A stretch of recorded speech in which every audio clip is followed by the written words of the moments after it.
gudoomiyaha gobolka Saaxil ayaa ka warramay mudaharaad ka dhacay maanta gelinkii hore magaalada Berbera oo ay shaqaalaha dekedda Berbera ay kaga cabanayeen shirkadda DP World ee dekedda la wareegtay. Gudoomiyaha ayaa waxa uu sheegay in cabashadu ay ku saabsaneyd shaqaaluhu arrimo la xidhiidha mushaharka iyo safgaran waa ka taagan iyaga iyo shirkadaasi balse haatan arrintaasi ay soo afjareen.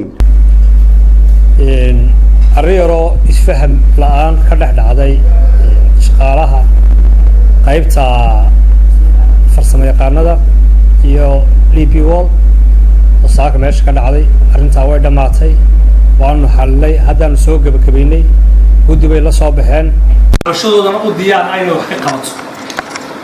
marka shaqaalaha dekedana weli si official ah looma wareejiyo markuu madaxweynuhu yimaado si official loogu wareejiyo imikana tambi waxa u socda sidii loo training gareyn lahaa shaqaalaha u socda.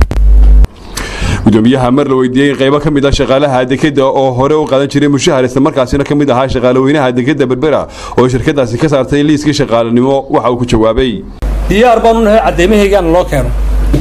Cabdi Salaam Xariish Cusmaan TV-ga qaranka Soomaaliland Berbera.